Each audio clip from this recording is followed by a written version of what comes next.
Prioritize me over the funeral. The day of my mother's funeral coincided with the day of the trip. Naturally, I couldn't go on the trip because of the funeral. I thought so. But my mother-in-law and husband thought differently. They wanted me to go back to my parents' house for the wake and come back early in the morning on the day of the funeral to drive them to the airport. Right. This is exactly how these two are. This is the epitome of selfishness. But right after hearing the news of my mother's death, I didn't have the energy to argue with them. Fine. I'll come back early on the day of the trip. Thank you. That helps a lot. I thought it would be easier not to think, so I reluctantly agreed. Early on the morning of the funeral, I headed back home. We're cutting it close on time. Hurry up, hurry up. They had already loaded the luggage into my husband's car and were all set to go. Once in the car, I took the wheel. What? No! Oh my God! As we went through a slightly larger intersection in the neighborhood, a car came speeding toward us. I got into an accident just 5 minutes after starting to drive. I lost consciousness and woke up in the hospital. Apparently, I missed my mother's funeral. As I sat on the bed, staring blankly out the window, the door to my hospital room suddenly opened. Standing there was an unexpected person.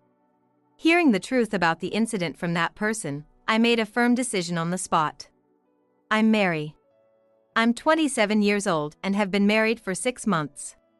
My husband, John, is 5 years older, and we met through a mutual acquaintance. He's known for being kind and serious, making me feel like he's too good for me. After getting married, we started living very close to his parents' house. This choice was made respecting my husband's opinion.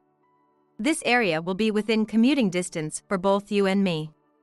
This area includes my parents' house. It would mean a slightly longer commute for you, but I'd like to be near them. Is that okay? I don't mind, but is it because of your parents? Yes, but specifically my dad. My husband looked awkward and averted his gaze from me, focusing on the property information. I had a feeling I understood his concerns. I knew his mother was a bit eccentric. The first time I met her was when I visited their house to introduce myself before our wedding. It was quite an impressionable experience. Welcome. Come on in, come on in. Thank you so much. When we arrived at the house, his father greeted us at the door. He expertly brought out guest slippers and led us to the living room where my mother-in-law was. Oh, welcome. Please sit down. You, go get the tea quickly. My mother-in-law was lounging on the living room sofa. Following her instructions, my father-in-law quickly went to the kitchen. It's not that I intend to say anything outdated about gender roles. However, my mother-in-law's behavior made me feel uneasy. As my husband and I sat on the sofa, my father-in-law served us tea. I wondered what my father-in-law thought of this situation, and it must have shown on my face. Even without saying anything, my mother-in-law answered my unspoken question. Don't mind him. Today, Mary, who is going to be John's wife, has come to greet us. This is a moment where Mary and I, as the women of the family, are the main characters. So he should be attending us, you know.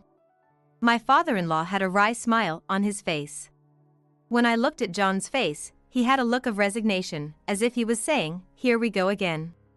After the greeting, I talked to my husband, and he said this was typical behavior for his mother.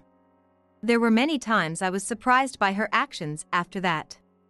This beef stew is the best. Here, you have some more to drink. Hey, chef. Bring in more meat, please. For the meeting of our parents, my husband had reserved a formal restaurant. But my mother-in-law insisted that a casual place would be better for an informal chat, so she reserved her favorite restaurant. The only one having fun was her. Both my parents, husband, father-in-law, and I were all holding back. Even the chef seemed confused. My mother-in-law continued to go wild. At our wedding, she apparently went around saying that I would become a housewife without my knowledge. Where did she get that idea? I planned to continue working after getting married and had no intention of becoming a housewife. So when my boss asked me, "When are you planning to resign?" I panicked, wondering, how did that happen? There were many other episodes where my mother-in-law bewildered those around her, all within the short period from the greeting to the wedding. Observing her behavior, I realized something. She would present her own theories and firmly believe they were right, then act on them. Even when others pointed out otherwise, she would push forward, convinced of her correctness. If obstructed, she would get angry. In simple terms, she was self-centered. Her behavior often puzzled those around her, and she was known as an eccentric in the neighborhood. My husband had lived with his parents, so after getting married and moving out, it would be just his parents at home. He was worried about leaving his father alone with his mother. However, his parents were still only 60 years old. Despite everything, his parents had stayed married for a long time. I think John felt, it's not necessary to live together and keep a close watch, but it would be reassuring to be nearby and keep an eye on things. I also thought, surely leaving his parents alone wouldn't cause any major problems. However, it seems we were both too naive. 6 months after we got married, his parents divorced. Moreover, it was an after-the-fact report. Panicking, we rushed to talk to both of them. What happened in just these 6 months? She doesn't do any housework, spends our money without permission, and yells when she's unhappy. Just the other day, she bought an expensive designer's brand bag without asking. When I asked her, "What are you gonna do with that?" a glass cup came flying at me. I just couldn't take it anymore. Hasn't she always been like that? She has, but it's gotten especially bad recently. I just couldn't stand it any longer. What kind of household had glass cups flying around daily? And if it got worse, what on earth was she doing? The conversation between my husband and my father-in-law continued naturally, leaving me out of it. It seemed this was not a discussion I could interrupt. I decided to focus on understanding the situation as best as I could. According to their conversation, my husband's departure from the house after our marriage had escalated my mother-in-law's selfish behavior. With accumulated dissatisfaction, my father-in-law finally asked for a divorce. We then went to talk to my mother-in-law. He doesn't understand how hard housework is. That's why I made him do it. I heard you spent a lot of money without permission? Don't you think housewives need a salary too? I'm doing the housework for him. So I used the money he earned as my salary. It's just that simple, and he kept complaining, so I got angry. If he has a problem with how I spend the money, he should just earn more. The treatment of housewives is often a topic of debate. But in her case, should she even be part of that discussion? According to John and my father-in-law, he helped a lot with the housework. When he was at work, she took care of the house. But when he got home or on weekends, she would say, "All right, your turn," and leave everything to him. This wasn't a recent development but had been the case since John was a child. Yet, she attacked him again with her theories. There's no fixing this. Hearing her words, John sighed in resignation. Having seen their relationship up close, John did not oppose their divorce. After the divorce, my father-in-law moved out of the house.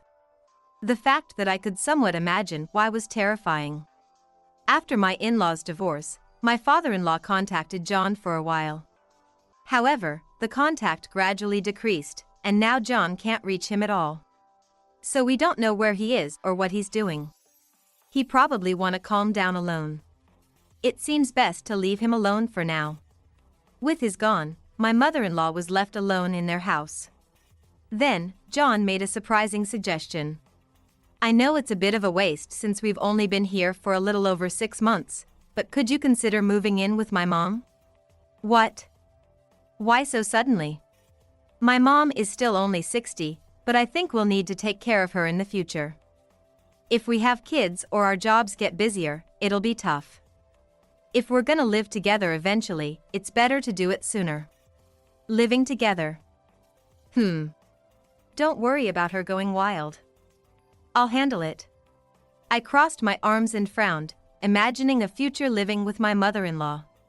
Her selfish behavior had escalated because John moved out of the house. He said he would keep her in check. Besides, my sister and her husband live with their parents for similar reasons. And they live peacefully with my parents without any trouble. All right. But if anything happens, make sure you take my side. I understand. I'll make sure nothing happens, so don't worry. John is kind and serious. Since he said this with a serious face, I thought he must be right. There was a time when I believed that. Mother, you took money from my wallet again, didn't you? I've asked you to stop. Could you at least ask me first? This house is mine. So anything in it is also mine. And you don't need to act so high and mighty over just $20 or $30. Nowadays, it's hard to earn $20 or $30, and it disappears quickly when you buy something. Be quiet. Don't you understand your position as the daughter-in-law and me as the mother-in-law? Daughters-in-law must not defy their mothers-in-law. I don't know about other houses, but that's the rule here. So stop complaining. Even before finishing the conversation, she imposed her conclusion on me and left the living room. Once we started living together, I was left with all the housework, my money was taken without permission, and my complaints were ignored, just like my father-in-law had experienced. Moreover, her selfish behavior kept escalating. After a while, the money disappearing from my wallet became $100 or $200. But I had made a promise with John before we moved in together for situations like this. Could you talk to your mom? She doesn't listen to me. Again? I just talked to her the other day. She calms down for a moment but quickly reverts back. Could you be a bit more firm with her? Oh no. It's such a hassle. She's only taking about $100 or $200 a month, right? Just consider it pocket money.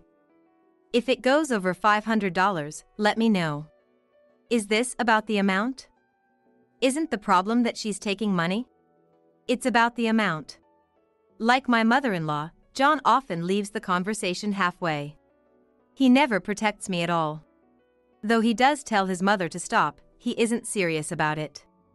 This issue with money was settled with a simple "don't take Mary's money." He seems to find my consultations annoying lately, so he comes home later. And he goes out alone on weekends. Being left alone with my mother-in-law is hell. Her selfish behavior keeps escalating, and John's empty words are slowly wearing down my spirit. And the bad things keep coming. What is this?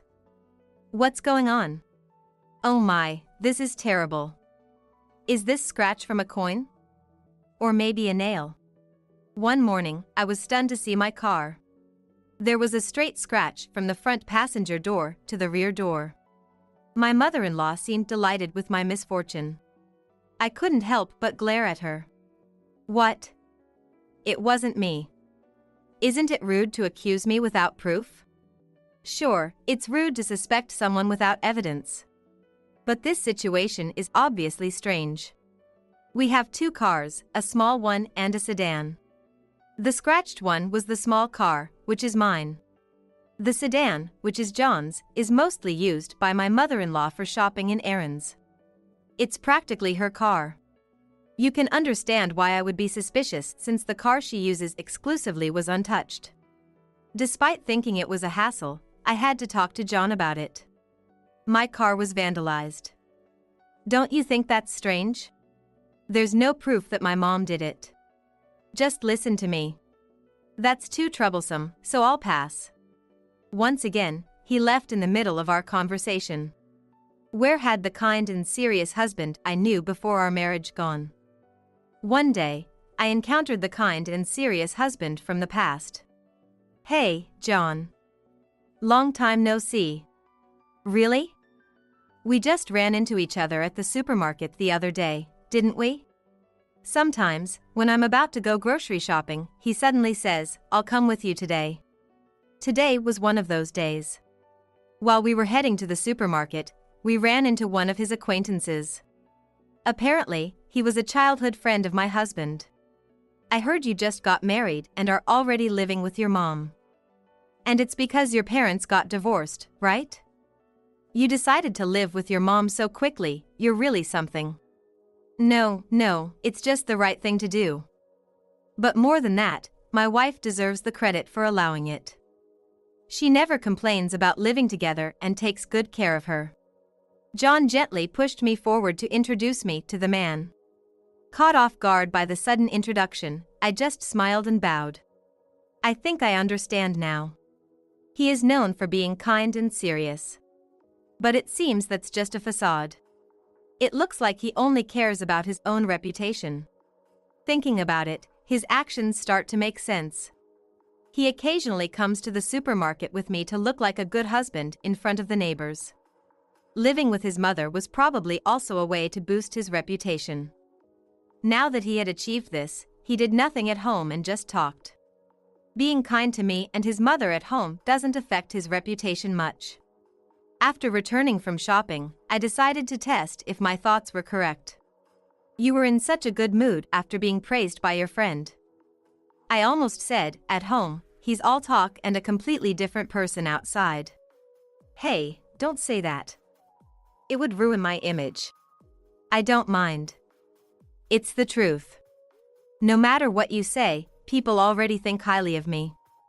If I joke about it, no one will take it seriously. But since we're married, my good reputation also benefits you. So this means we need to work together to maintain a good impression.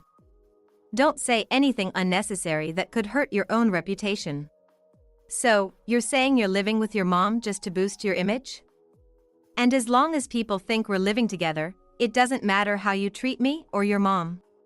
Any issues between you and my mom, you should solve yourselves. Why do you keep trying to involve me? It's annoying, so stop it. Besides, your burden has lessened now that Dad's gone. You should be grateful that I didn't oppose their divorce. After saying everything I wanted to hear, John walked away from me. My suspicions were mostly confirmed. It seems he only cares about his own reputation. I also understood why he didn't stop his parents' divorce.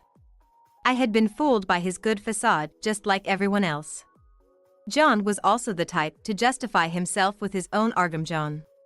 The difference was that my mother-in-law wanted everything to go her way, while John only cared about his reputation and didn't mind about anything else. I stared at the shopping bags on the table, thinking, I don't think I can stay here. However, one should never give up from the beginning. It's important to try to get along.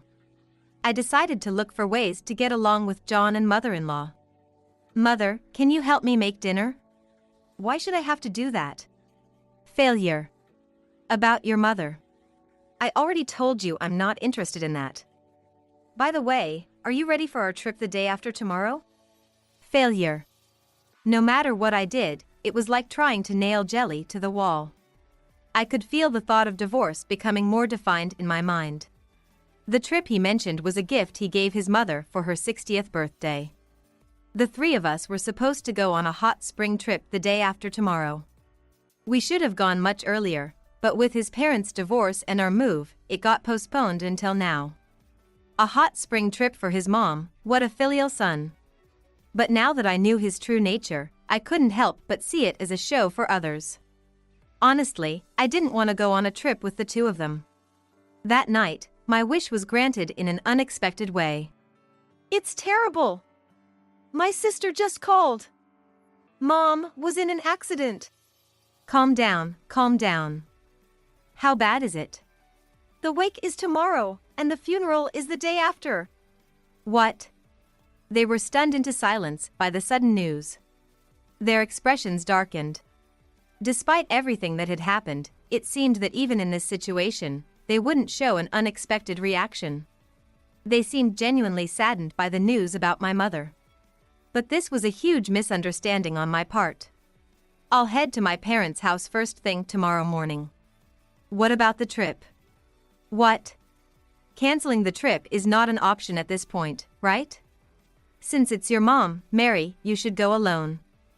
We'll go on the trip. I was so shocked by their words that I felt like my soul had left my body and flown into space. Given the situation, I thought we'd cancel the trip. John and I would go to my parents' house. Maybe even my mother-in-law would come with us. But they were planning to go on the trip as scheduled. And they continued with their unbelievable requests. Oh, right. If you're not going on the trip, can you drive us to the airport? That would be convenient. It would save us parking fees if you bring the car back. I told you I'm going to my parents' house first thing in the morning. The funeral is the day after tomorrow, so I won't be home on the day of the trip. Just come back for a bit. It's only about an hour's drive each way to your parents' house, right? We're leaving early in the morning, so you should still make it back in time for the funeral. Are you seriously saying I should prioritize the trip over the funeral? Yes, you should prioritize me over the funeral. This had to be a joke. I wanted to believe they were being kind and trying to distract me from my grief. But their eyes showed they were serious. I didn't have the energy to argue with them right after hearing about my mother's death. Fine. I'll come back early on the day of the trip. Make sure you're ready to leave on time. Thank you. That helps a lot. Thinking it would be easier not to think, I reluctantly agreed to their request. The next morning, I headed to my parents' house. My car had been vandalized again and had a flat tire, making it unusable. Therefore, I took the train to my parents' house. When I returned to my parents' house, I faced my mother. Seeing my mother's face, I couldn't stop the tears from flowing. Seeing me cry, my sister and her husband, and my dad, who seemed to have run out of tears, started crying too. Early on the morning of the funeral, while everyone was still asleep, I took the first train back home. When I returned to my parents' house, I can just say I went for a walk to clear my head. I didn't want to bring up them and stir things up at home. We're cutting it close on time. Hurry, hurry. When I got home, John and mother-in-law greeted me with smiles. At that moment, their smiles irritated me. They had already loaded the luggage into my husband's car and were all set to go. Once in the car, I took the wheel. I wanted to get back to my parents' house as quickly as possible. Suppressing my urgency, I started the engine. We slowly drove out of our driveway and through the residential streets. Safety first, no matter the situation. What? No! Oh my God! As we went through a slightly larger intersection in the neighborhood, a car came speeding toward us. It hit the right rear side where my mother-in-law was sitting. The accident happened just 5 minutes after I started driving. Time seemed to slow down from the moment I saw the car to the moment it hit us. It probably wasn't even a second, but I felt like I thought about many things during that time. I was driving slowly, so I shouldn't be at fault. I didn't see the car in the mirror before entering the intersection. It must have been going very fast. My mother-in-law was sitting on the left side of the back seat. Is she okay? Will I make it to my mother's funeral? As these thoughts ran through my mind, I lost consciousness. When I woke up, I was in a hospital bed. John, with a cast on his left arm, was sitting beside me. You're awake. I'll get the doctor. After the doctor checked my condition, John explained what happened. I had been unconscious for a day. I missed my mother's funeral. According to him, only my sister came to check on me after the funeral. However, because there were things to take care of, she quickly returned home after entrusting my care to my husband. She said that once things settled down, the family would come to visit me right away. In the accident, John broke his left arm and 2 ribs. I broke my right leg. We were seriously injured, but our lives were not in danger.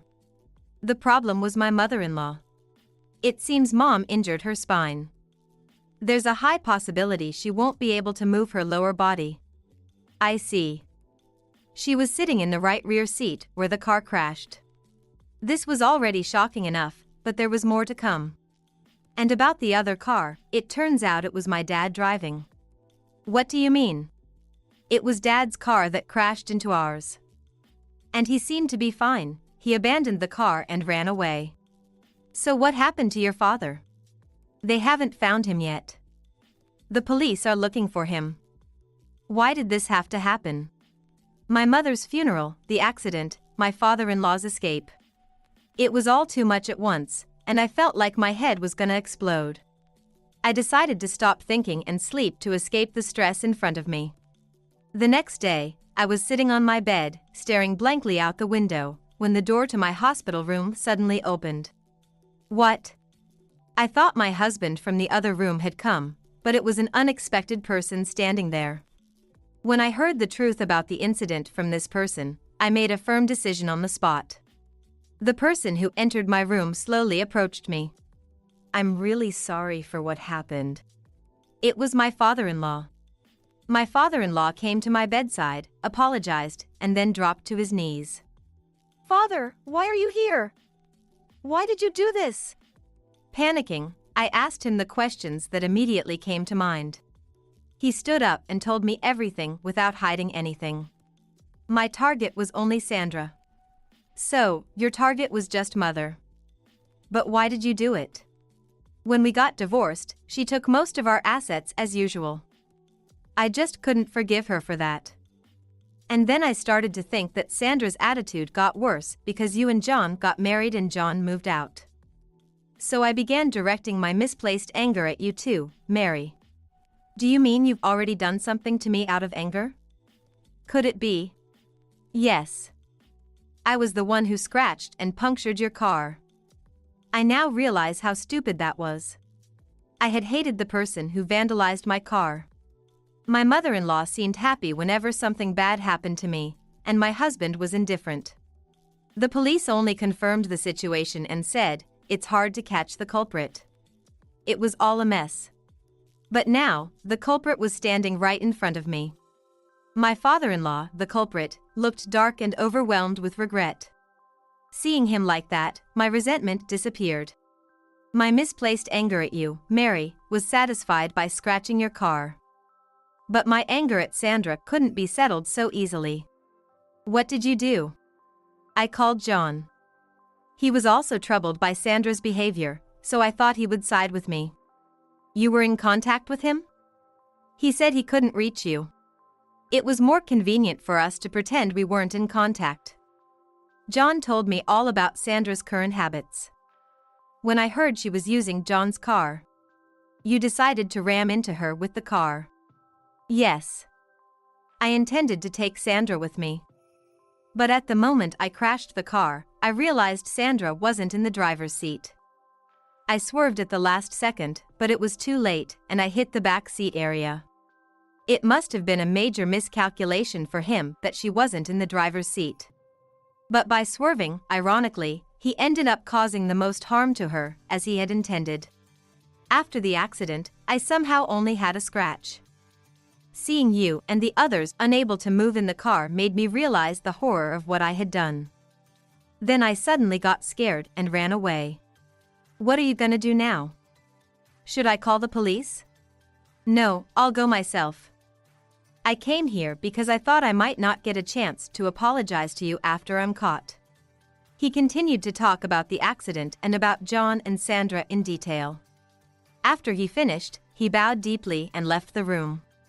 An hour later, John came into my room.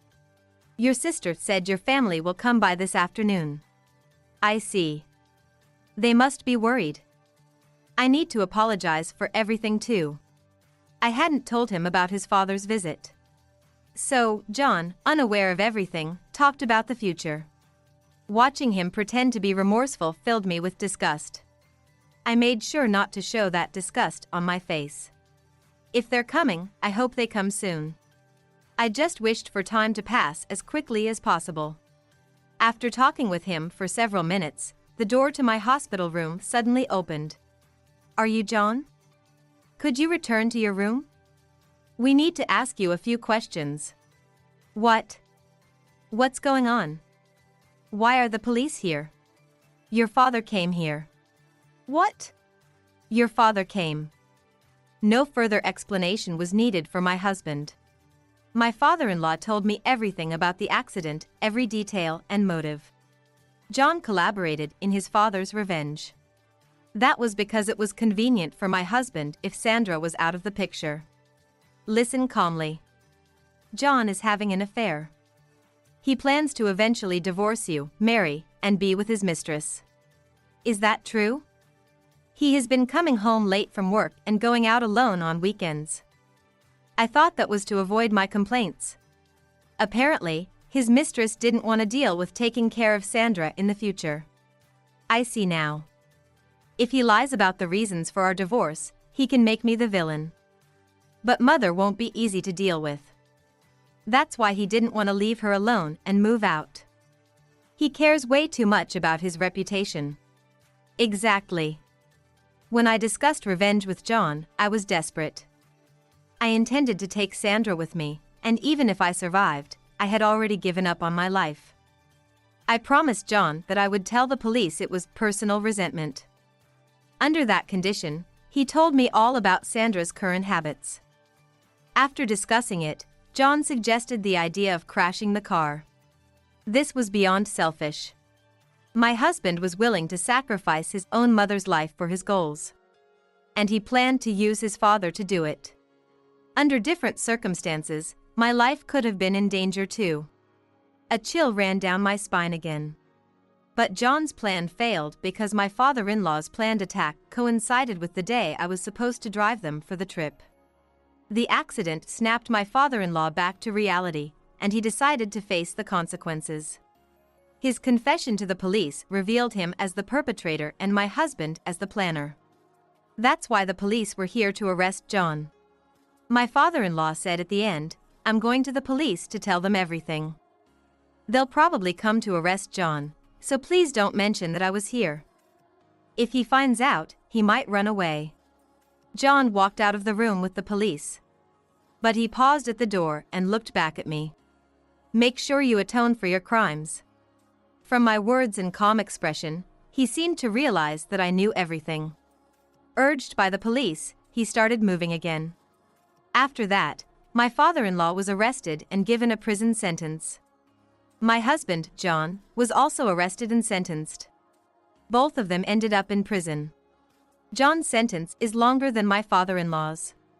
Apparently, the planner of a crime receives a harsher sentence than the executor.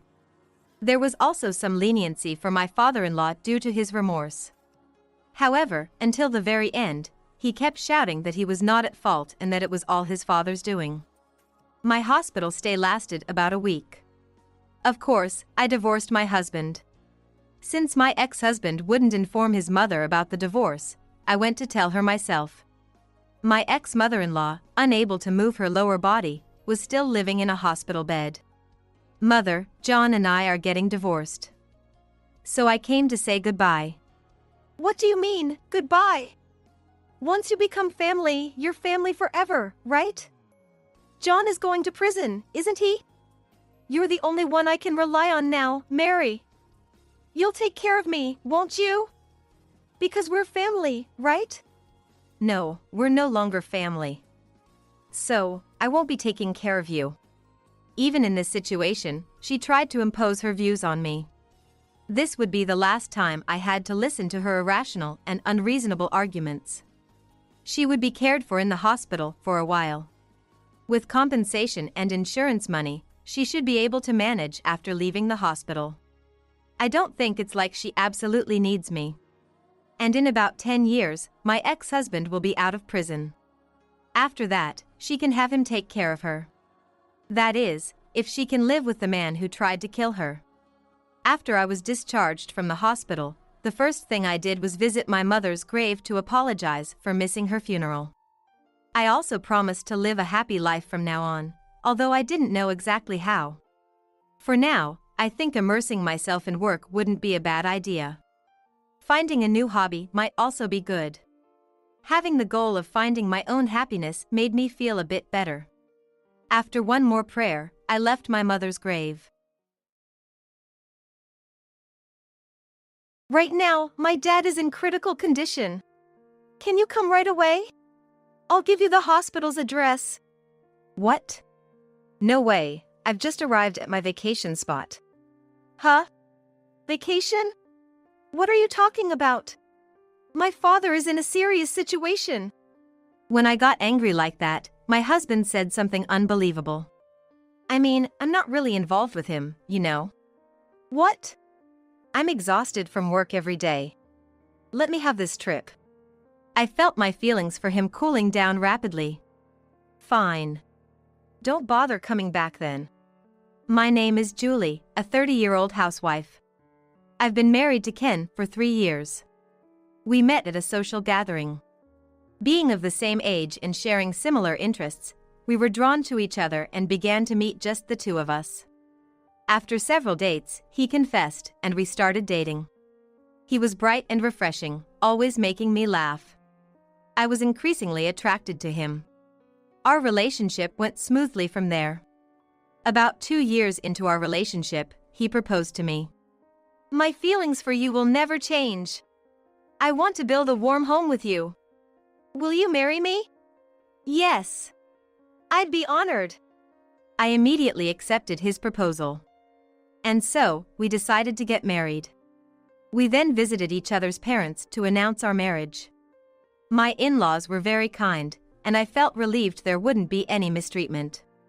After a successful meeting between our families, we got married. Then our married life began. I quit my job to become a full-time housewife, as Ken had wanted.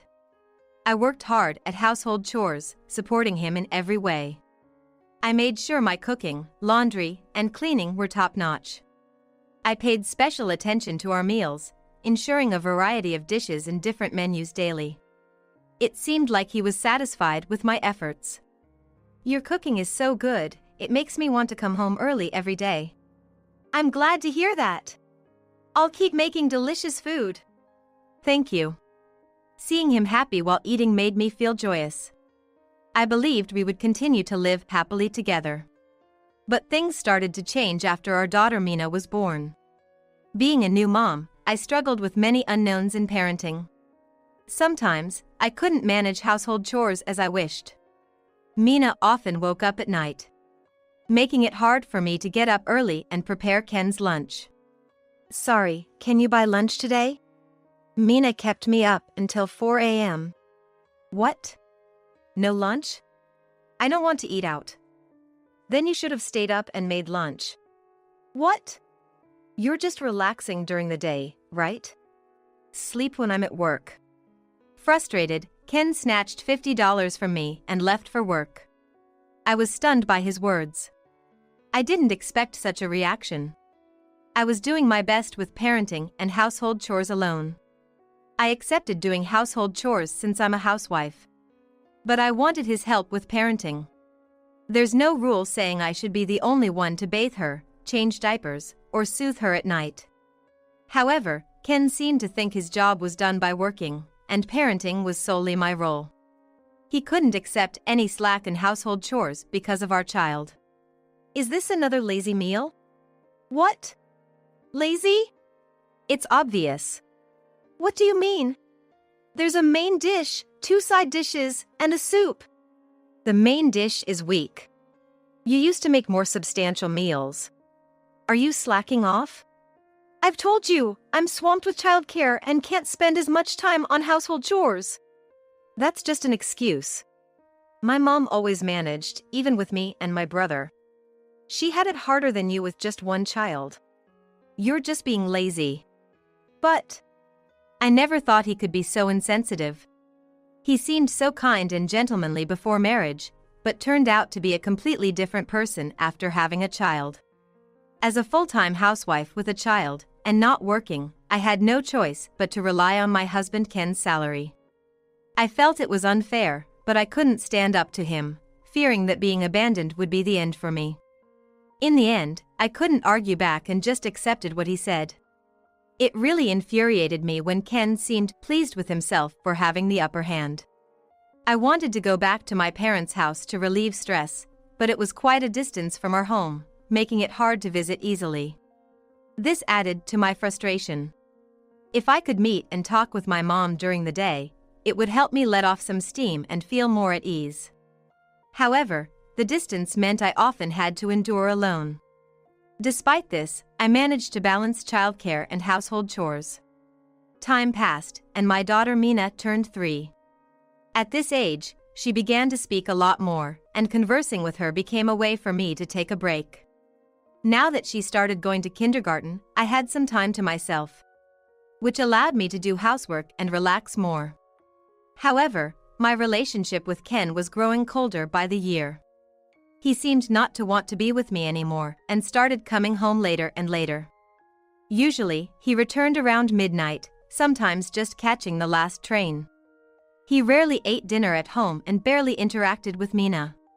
He would come home when she was asleep and leave for work before she woke up, so they hardly saw each other. At one point, Mina even thought of Ken as just some man who was around on weekends. I felt it was bad that her own father was seen this way by his daughter. Ken, can't you come home earlier? Mina doesn't even recognize you as her father.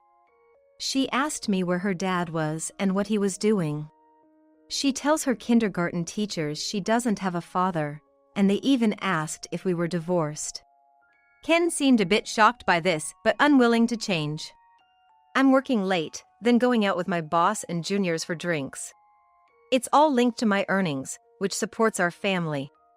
So, you should handle these things. That's your role as a wife and mother. In the end, he just dumped everything on me.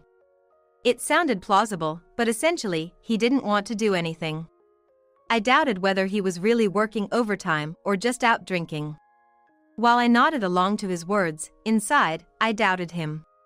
It was foolish of me to have hoped for his understanding. He didn't share my sense of crisis at all. Underestimating a child can lead to a harsh backlash someday.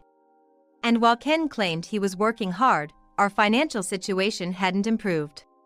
If he was truly working overtime, it meant he was spending the extra money on himself, which was pointless and only beneficial to him. Ken began going out alone more often on weekends, even telling me to pack for sudden business trips. He seemed to see me more as a housekeeper. It seems like the only reason for continuing our marriage is because I take care of everything around the house.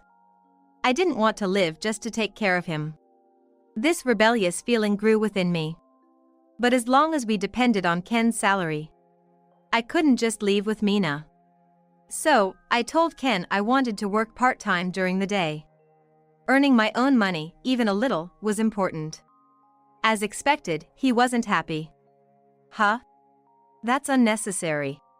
You just need to take care of the house as a full-time housewife.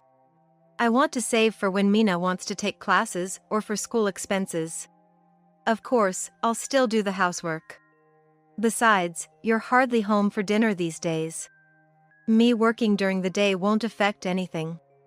After some thought, Ken agreed. Just make sure you do the laundry and cleaning. That's the condition. I promise I'll manage everything properly, I assured him. This way, I convinced Ken and started working. Perhaps it was the way I phrased it. Not blaming him, but suggesting it wouldn't disrupt our current lifestyle. Ken must have realized that whether I worked during the day or not didn't matter. I immediately started looking for a job and found an office position with short hours. I was hired, much to my surprise. Working part-time and interacting with people of various ages and perspectives was a significant change for me. It widened my horizons and kept me in a better mental state. Earning my own money gave me confidence and strength. I worked hard and soon earned recognition at work. Julie, you catch on so quickly. You're a great help. I wish you could become a full-time employee. Yeah, Julie, aren't you interested in becoming a full-time staff member? Well, honestly, I was very interested. But becoming a full-time employee would make it difficult to balance childcare and household chores. First off, Ken probably wouldn't approve. When I shared this with my superiors, they looked disappointed but understood. However, I made it clear that I wasn't uninterested, so maybe there'll be another chance in the future.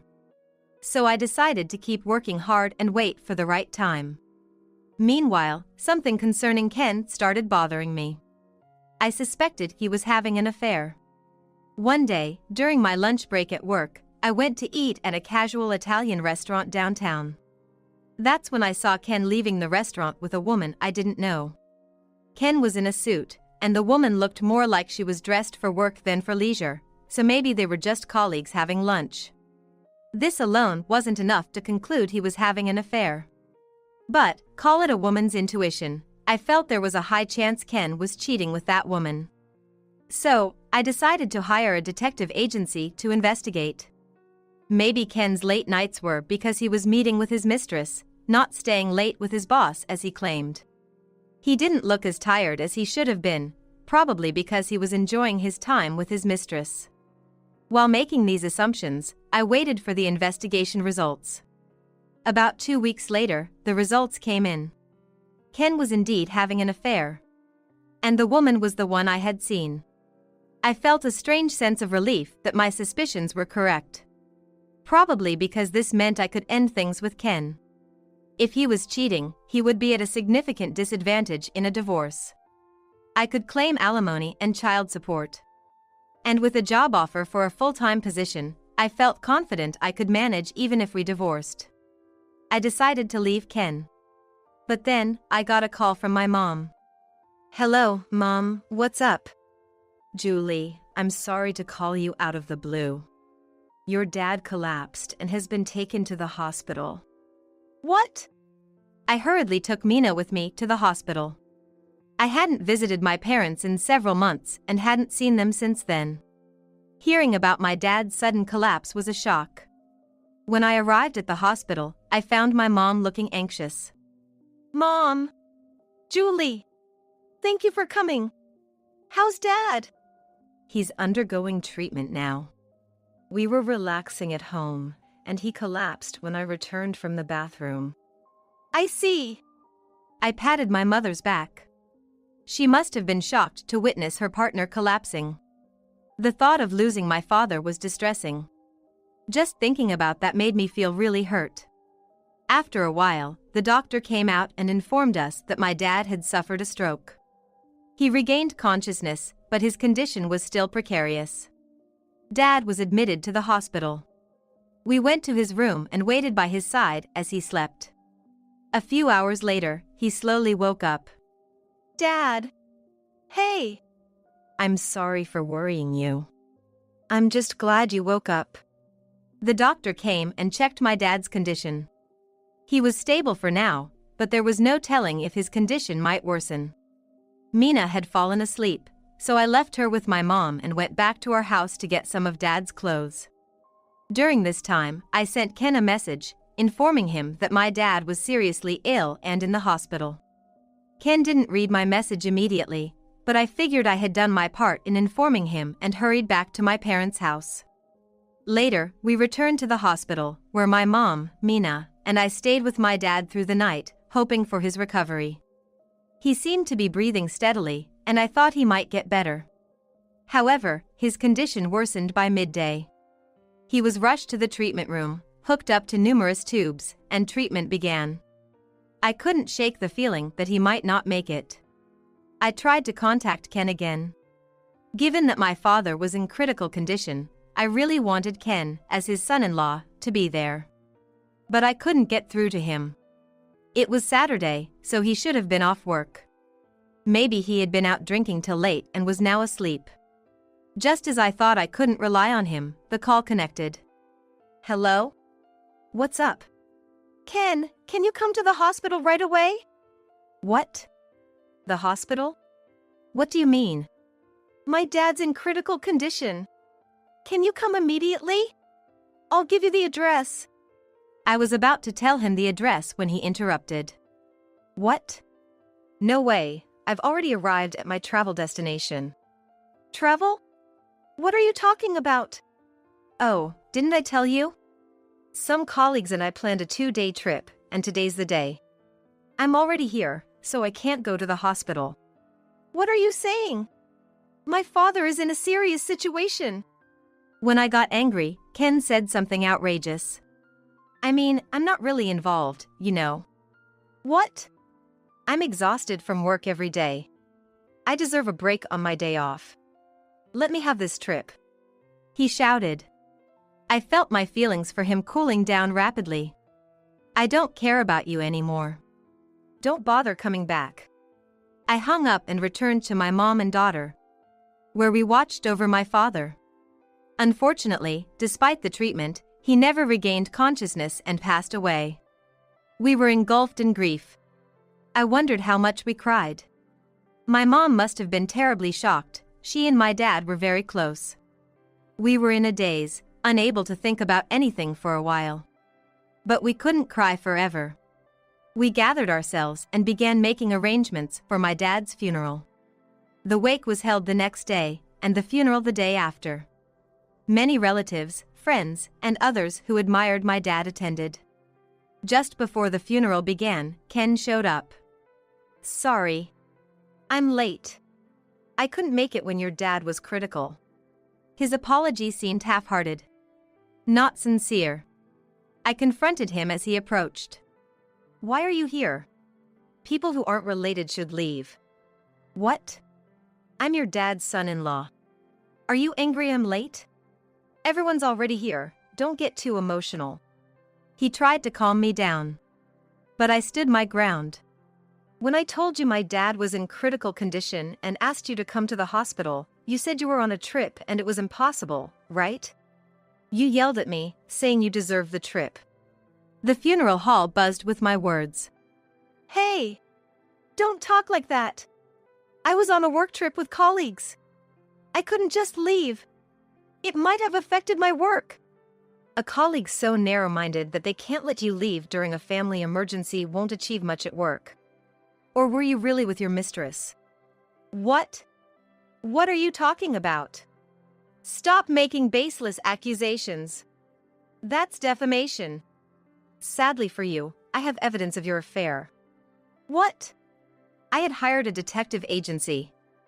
There are lots of evidence photos in my bag.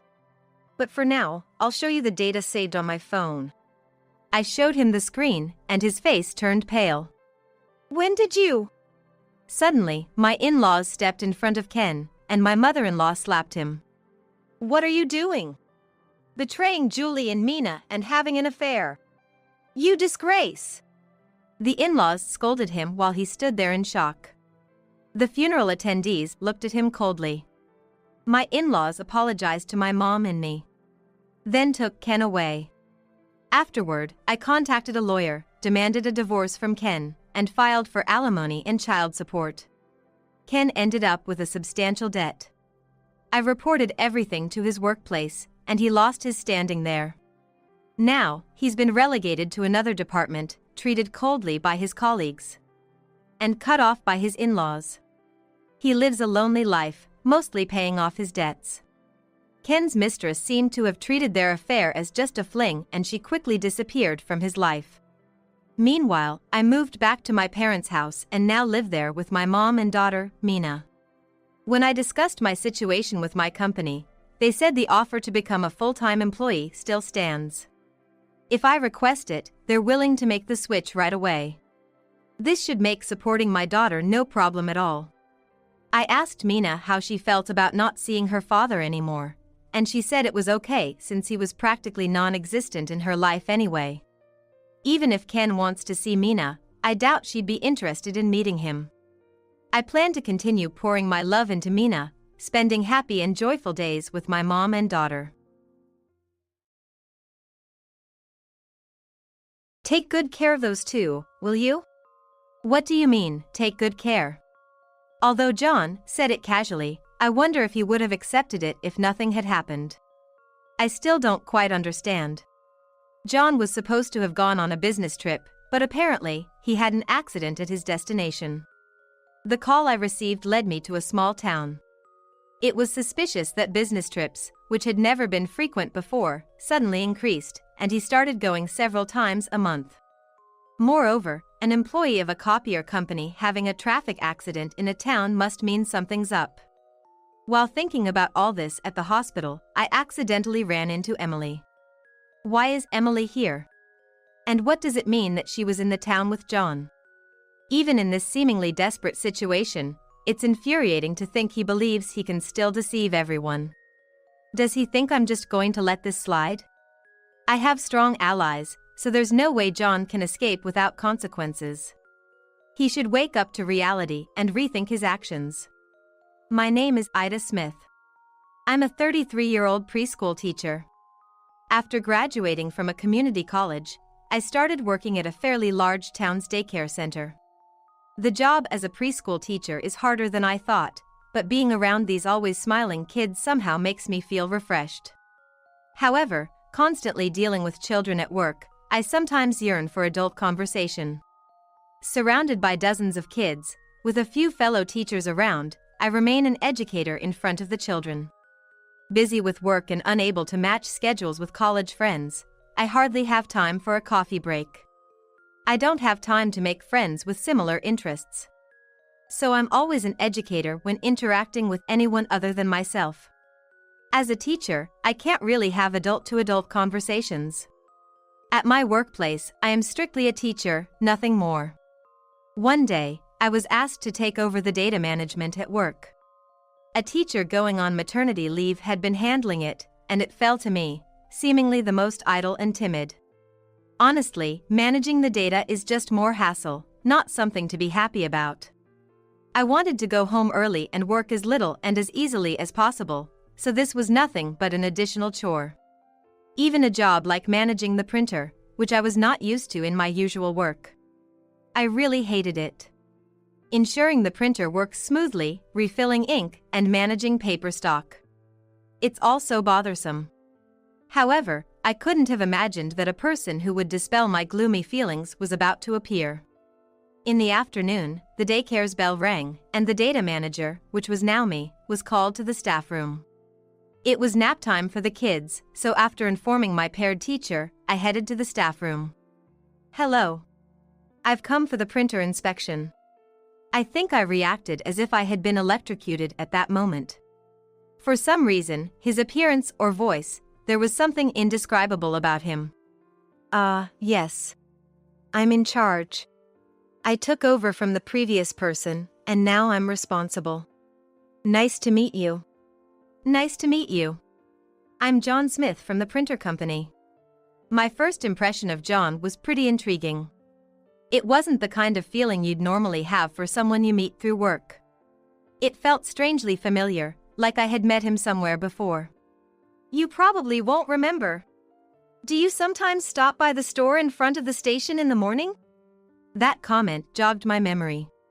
"Oh. You were in the snacks section at the store, right?" I occasionally stop by the store near the station to grab lunch or a drink. The items I buy vary, but there's always this guy there at a certain time. Right at the entrance, standing near the prominently displayed new products shelf, carefully choosing which one to buy. That was him. "Actually, I've seen you at the store. Never thought I'd meet you here." That's my line. I was curious about the new snacks, but I also found myself wondering about the lady I saw there sometimes. Could something like this really happen? Usually busy with kids at work, I, a woman with virtually no encounters with men, remember feeling thrilled by his words. "Talking about work is one thing, but how about we exchange contact info?" "Of course." That was how I, on the day I met the printer company representative, ended up exchanging contacts with him. We gradually got closer, sharing little daily incidents and amusing stories, and he became more and more significant to me. It was love at first sight for me. But as I got to know Ida, I realized she's someone I want to be with all the time, someone who makes me feel so at ease. "Will you marry me? I can't believe this dreamlike day has come. I'm so happy." For me, who thought I'd just aged being focused on work, this was an unexpected spring. Meeting someone by chance on the streets, deepening our interaction and love, and moving towards marriage as a goal. At that moment, I was on top of the world, but I also had another thought in my heart. I won't end up like my sister. I will seize my happiness.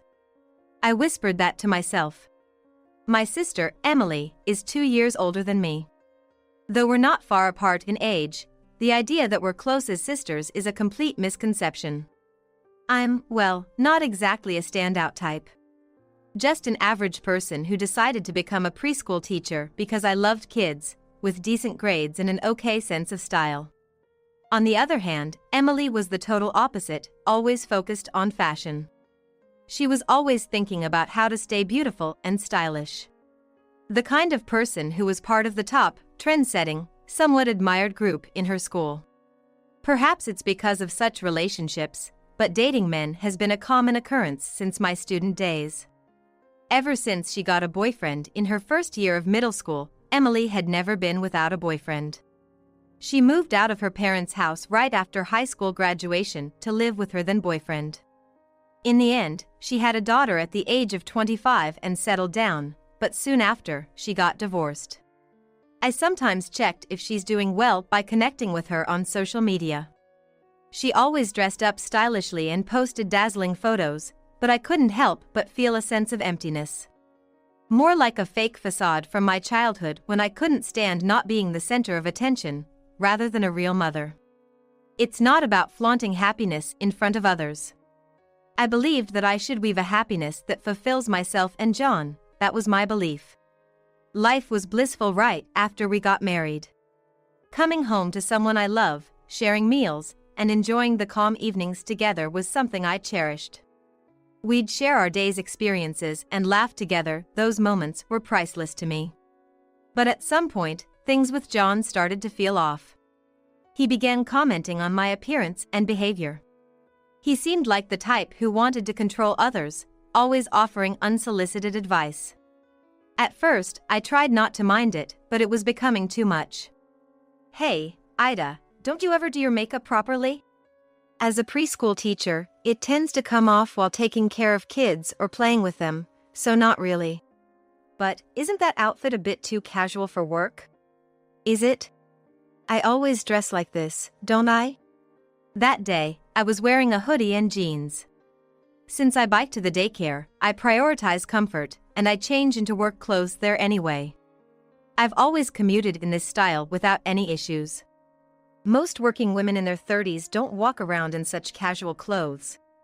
It looks like loungewear. Really? I've always dressed like this. What's up all of a sudden? John always had something to say about my clothes or belongings. From my bag and outfit to my hairstyle and makeup, he'd complain they weren't feminine enough or didn't fit a working adult. Once, when we went out for lunch near the station and stopped by a bookstore, he picked up a women's magazine and started this conversation. Hey, Ida, why don't you dress like this? It was a magazine targeted at ladies, adorned with flashy text and decorations. Win this summer with a dress, get ready for a date with a $300 outfit. Honestly, these were far from my interests and lifestyle. Sorry, but I'm not really into this stuff. It doesn't suit me or my job. Oh, so you're not interested in matching my taste?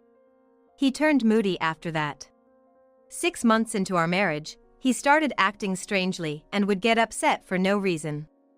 I couldn't understand what John wanted or was thinking. Since then, our relationship has felt strained. We only have minimal conversation now, with no room for fun chats or light jokes. It's like there's a draft between us. Though we've never had a big fight or anything to apologize for. I can't figure out where things went wrong. If there had been some issue or argument in the past, I could trace back and try to resolve it, but honestly, I'm clueless. The only thing that comes to mind is when I turned down the outfit John wanted me to wear. Could that be the cause? Living together, sharing the same space and time, I thought we'd find some common ground for casual conversation. There was a TV special about infidelity airing at the time. The usual commentators and hosts were debating definitions of cheating and where the line is drawn. Of course, I'm totally against cheating. I've even broken up with past boyfriends because of their infidelity. In my view, cheating is absolutely off limits, especially in a marriage. Trying to lighten the mood, I casually brought it up to John. Hey, this TV show is discussing infidelity. Yeah, well, love takes different forms for everyone, doesn't it? Love does come in different forms, sure. Then, John started speaking rapidly, almost as if he was trying to convince me. Think about it, right? Isn't it weird that a single piece of paper called marriage suddenly means you can't fall in love with anyone else for the rest of your life? I mean, what's up with that? A bit of free love should be okay. Honestly, there was something unsettling about his words, not quite what you'd expect from a married man. It made me wonder if something had happened. Or if John was the type who wanted to continue romantic adventures even after marriage. Besides, love isn't defined by marriage as a formality, but by the depth of feeling, right? No matter how married you are, if you don't truly love someone, it's meaningless. Hearing this made me question what marriage meant to John, and it left me feeling uneasy. His words seemed directed at me, and I couldn't bring myself to look him in the eye. How could I have fallen for someone who can say such unbelievable things without batting an eye? I must have been out of my mind back then. Days passed, but I couldn't shake off what John had said. Knowing him, he wasn't the type to joke about such things, which only made me feel more perplexed and eager to find out the truth. I wondered if there was any way to investigate this. I flipped through work files. Then it hit me, maybe I could ask someone for confirmation. One day, John came home, avoiding my gaze, and said, "I have to go on a business trip tomorrow." Another business trip? Weren't you gone for like 3 days last week? Unfazed by my surprise, John replied nonchalantly, "Can't help it, right? Someone quit unexpectedly at this busy time, and work isn't getting done. I'm like the go-to big brother there, I have to keep things running." His sudden announcement made me ask, "Hey, is the person who quit someone I know? The senior you talked about before?" I used to have an idea of who he mentioned from work since John used to share office stories and funny incidents. My casual question was met with a hard look. "What? Does it matter who it is? What's it got to do with you, Ida?" "No, it's just small talk, nothing more." But John, clearly irked, cut the conversation short and went to the bathroom.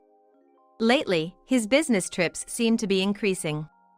3 years into our marriage, there hadn't been any significant talk of department changes or promotions. Nothing from John, at least.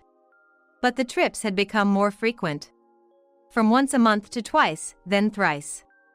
Now, he's often gone twice a week, and sometimes even the entire week. The next day, before leaving for work, John said to me, "This trip is with an important client, so don't you dare contact me." "What?"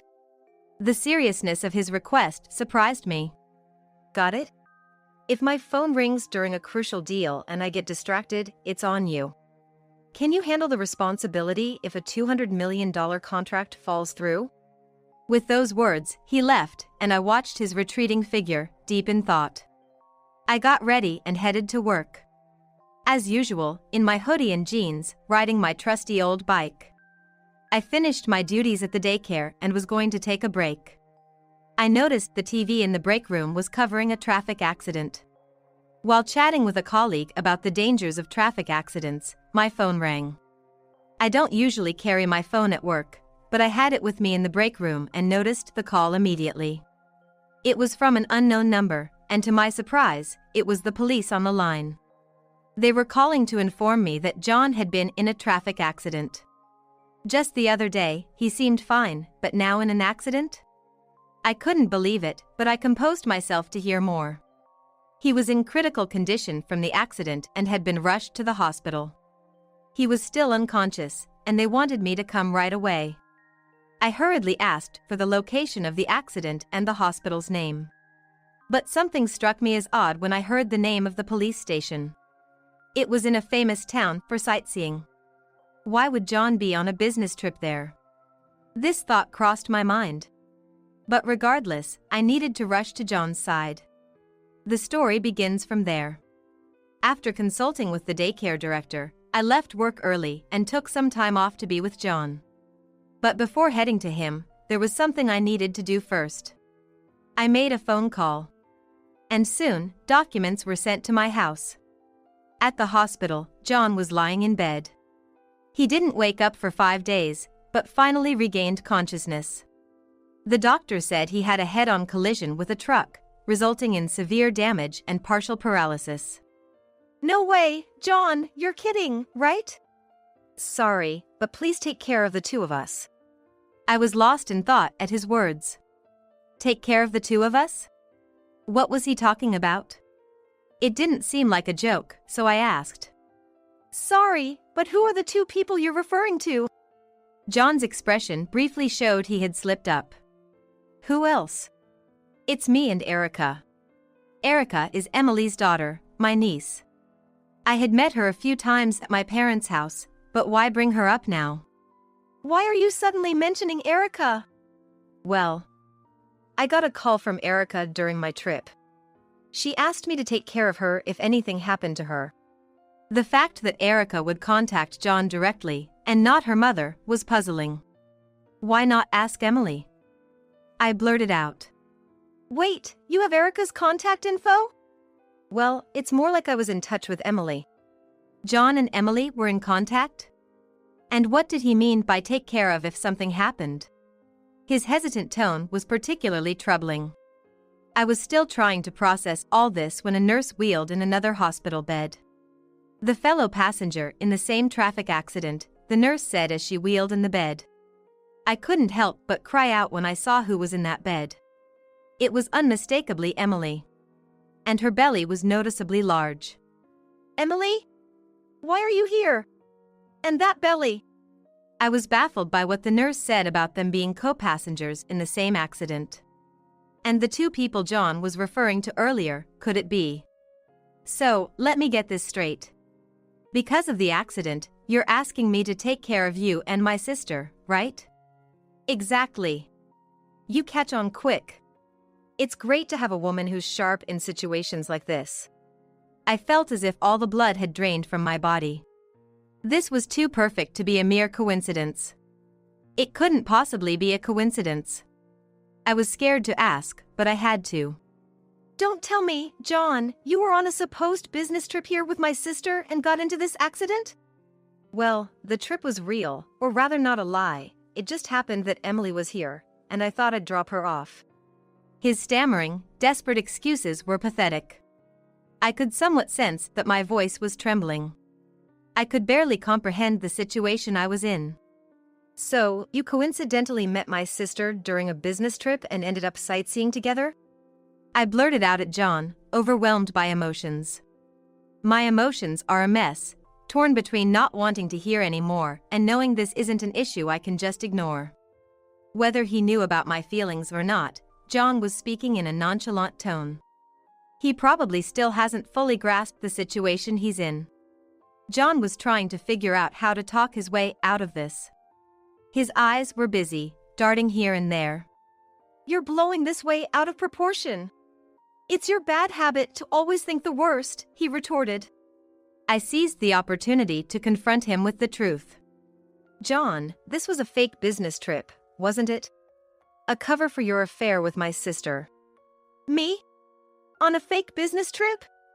I'm a sought-after man. I don't have time for such things. He seemed to think that yelling would make the problem go away. So, you're saying you weren't on a fake trip? Even if you shout, I wonder if the boss would believe that? John always put work first and valued his reputation above all. It wouldn't be an exaggeration to say that his work was solely driven by how much he was evaluated and praised by important people. Mentioning the company president's name made him flinch. When I mentioned the president's name, it seemed like he flinched for a moment. What? The president? What does he have to do with this? If you're not doing anything shady, you should be able to explain everything to the president, if you can, that is. John scoffed. You don't understand how it works. A president doesn't get involved in every little employee's business trip. You're embarrassing yourself not knowing that. Say whatever you want. Oh, and I have a letter from that very president. The moment he saw the envelope with the company's name, his expression changed from despair to joy. Finally, my efforts have been recognized. Working from entry-level to regular employee for over 15 years, it all meant something, John said with a sense of accomplishment. Really, a raise? I asked, almost bursting into laughter at his confident assumption. Of course. My peers have been getting promotions, and I've been waiting for my turn for over a decade. But hard work pays off. Hurry, hand over the letter. He genuinely seemed to believe the envelope contained a notice of his salary increase. Here you go, take your time reading it. I said as I handed him the envelope. He snatched it roughly and placed it on the hospital table. Holding the envelope, he looked at it intently, his face tense with anticipation. As he tore open the envelope, his excitement was evident. But upon unfolding the paper, his expression froze. A termination notice. Why me? The envelope was actually from John's company's president. Look, there's more paperwork inside the envelope. You'll understand once you go through it. Shut up. Just shut up. He snapped, flipping the envelope upside down and spilling out all its contents. The documents scattered on the table, some falling to the floor. Receipt discrepancies for claimed expenses and inconsistencies in your travel routes. Do any of these ring a bell? No way, that can't be. I had contacted the company's president right after the accident, asking him to check John's company phone GPS and expense receipts. The president was already suspicious of John's actions. He was proactive in his response, especially since it was an employee's wife who reached out. Thanks to the president's efforts, a mountain of irrefutable evidence against John was gathered in no time. No matter how much John tried, the fact that he had been misusing company funds on fake business trips was undeniable. It seems the president has been watching you closely, John. He's thorough, isn't he? Shut up. There's nothing you can do now. Your usual tricks and lies won't work. How much did you know? Everything. I knew you were getting fired. I had been informed by the president that John was scheduled for dismissal. However, considering his long service, they had offered him the option to resign voluntarily. What am I supposed to do now? Oh right, Ida, you're a preschool teacher, so you're fine. Fine? What do you mean? I questioned his smug expression. You have qualifications, so you can work anywhere, anytime.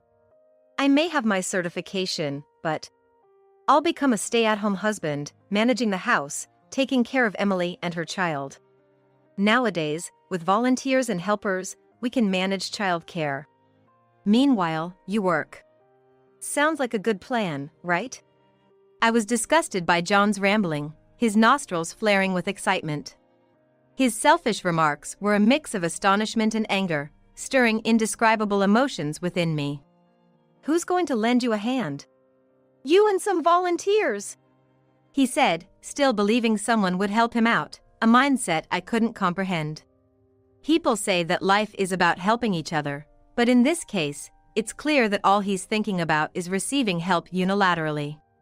Relying on someone isn't bad, but living a life where you only think about getting help and relying on others, what's that about? I didn't work hard to earn my preschool teaching qualification just to support a cheating, dishonest man. I'm not working to live with someone like that. I handed John the business card of the lawyer I had already hired. We're getting a divorce. I'll be seeking alimony. Any further discussions will go through the lawyer. A divorce? Demanding alimony from a partially paralyzed person? Are you a demon? Do you even realize what you're doing? I sighed in exasperation and said, Do you realize what you've done? I could throw your words right back at you. Maybe if you reflect on your actions, you'll understand. Weren't you in love with me, and didn't we marry? What about the vows we took in sickness and in health? Were they all lies? John grasped the hem of my shirt with his functioning hand, but I briskly shook it off. Looking down at Emily in the next bed, I said, Emily, you've always needed to be number one, haven't you? Even towards me, your younger sister. Emily's expression faltered for a moment but quickly returned to normal. Of course. I couldn't stand the idea of plain Ida getting married before me. I was supposed to be the one to marry into wealth first.